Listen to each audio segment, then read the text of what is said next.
Wow, what a weekend in the NFL. We learned a whole lot about a lot of players and a lot of teams. But there's three matchups that I definitely want to touch on. First one, the NFC matchup between the Buccaneers and the Packers. And then later in the show, I'm going to touch on the Chiefs and the Bills and the Steelers and the Browns. But to start, Tom Brady versus Aaron Rodgers. I am extremely disappointed in the way Aaron Rodgers and those Packers folded. Taking a 10-point lead, I thought they were going to be in complete control of that game. Aaron Rodgers throws a pick six, comes back the next possession, throws another interception. He folded. The Packers will go as Aaron Rodgers goes. And when he folds, the whole team folds. That was unacceptable. That was embarrassing. That's the difference between Tom Brady and Aaron Rodgers. In the past, I was always trying to make a case that Aaron Rodgers was as good, if not better, than Tom Brady. He's not.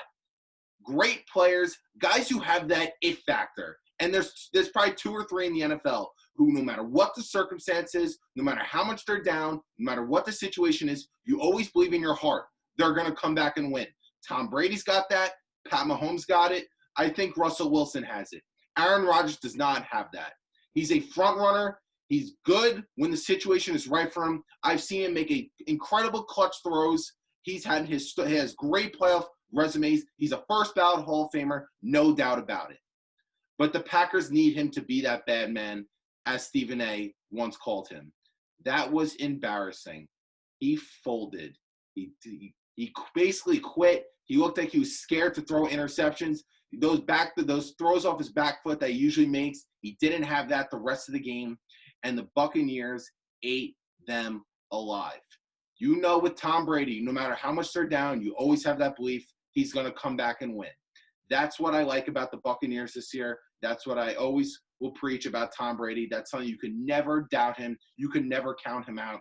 And right now, I think it's safe to say that the Buccaneers just might be the team to beat in the NFC, for real.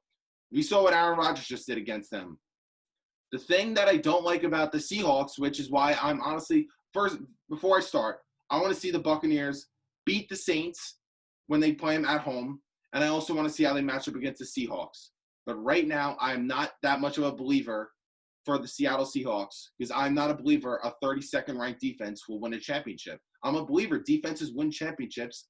The Buccaneers have a top two defense in the NFL. So right then and there, I'm going to give the nod to the Buccaneers right now. I'm picking them to get out of the NFC as we speak today.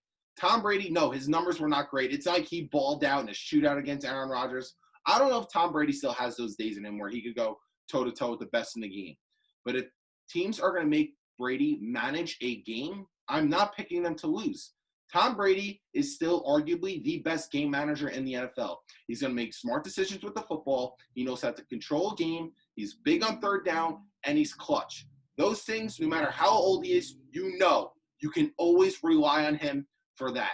So right now, the Buccaneers are the team to beat, and all we need to see is they can match up a team like the Saints and the Seahawks. And if that's the case, I really think the Bucs are the team to beat, and they're only going to get better as Tom Brady gets used to this system. But now, let's switch gears to the AFC. First, I want to start with the Browns and the Steelers. I picked the Browns to win this game, and as we know, I could not be more wrong. That was, again, an extremely embarrassing performance. I'm going to say it right now.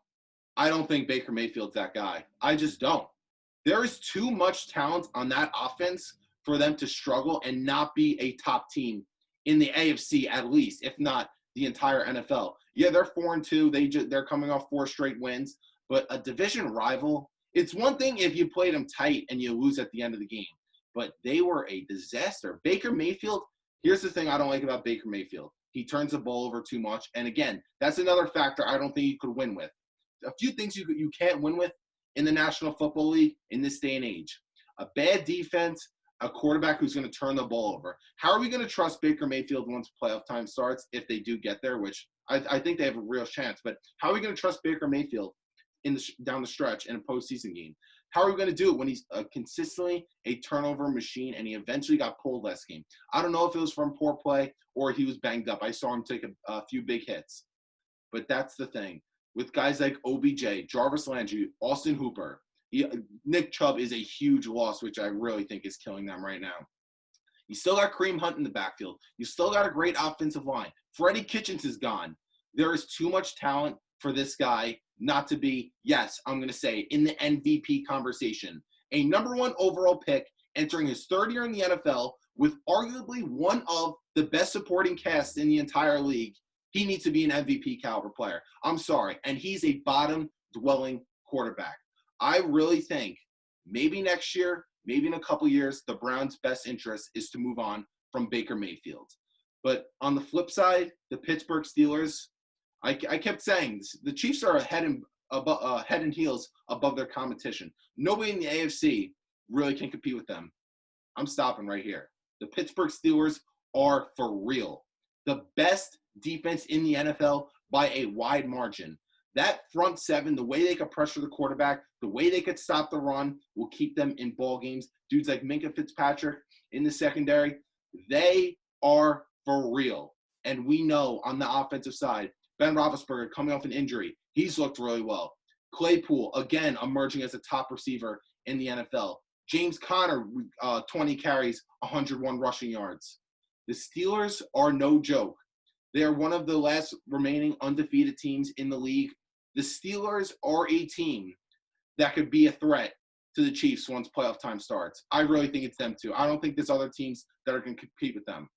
I'm not sold on the Titans just yet. Maybe down the road, but I'm not there yet. But now I want to touch on the Bills and the Chiefs. The Chiefs' offense is scary, and they didn't even look that good last night. A bad condition game, a lot of rain, on the road, and Clyde Edwards-Helaire ran the ball down their throats. That was unacceptable from the Buffalo Bills. If you are going to make the Chiefs, if the Chiefs are going to run the ball down your throat, average over 5 yards a carry, in Clyde Edwards' case, he averaged over 6 yards a carry. If that's the case, the Chiefs are not losing to anybody. I think a team like the Steelers could contain that. But if you're going to try to say that the Chiefs are going to run the ball, and they're getting Le'Veon Bell next week. So with Bell and Edwards in that backfield, maybe they're splitting carries. Maybe you have Bell in the slot running routes. But if you have those two running wild and Pat Mahomes is just managing a game, you don't even need him to be the all-time great that he is, the best quarterback in the league that he is. If you don't need that for him, watch out. The only liability for the Chiefs is that defense, which I'm not very fond of. Josh Allen looked more bad than Chiefs defense good yesterday. Josh Allen just simply looked inaccurate. The Chiefs defense did contain him. Josh Allen was probably at his worst game of the year, 14 of 27 for only 122 yards. He looked awful. He's coming back down to earth as we thought he may be the MVP of the league. But the Chiefs defense contained him. And on the offensive side of the ball, the fact that they are making their game running the ball without Pat Mahomes, airing it out. Pat Mahomes was 21 of 26 yesterday for 225 yards and 2 touchdowns. He was good. He didn't do anything special. He closed the game when they needed him to. When they put the ball in his hands in a bad condition game with heavy rainfall, he closed the game out. He moved the chains to get them the field goal to ice the game at the end. He still was that dude, but was he anything spectacular? He didn't. I didn't see him throwing bombs all over the field, running wild. He made great plays. But averaging 5 yards a carry as your team, they rushed for 245 yards throughout the game. If the Chiefs are running wild like that and you are keeping the ball out of Mahomes' hands because they don't have to, it's a wrap. It's a wrap. No, they're not going to lose anytime soon. And that's why I believe the Steelers could compete with the Chiefs and maybe ultimately beat them once playoff time starts because of that front 7. I don't think that the Chiefs will run wild on a team like the Steelers. But, wow, the way they ran the football and the way Pat Mahomes just basically was a game manager, nothing special. Chiefs are 5-1, and from there, I don't see them losing anytime soon. Right now, in the AFC, it's a 2-headed race for that Super Bowl, to make that Super Bowl appearance. It's the Chiefs, it's the Steelers. But to wrap up today, what a week in the NFL.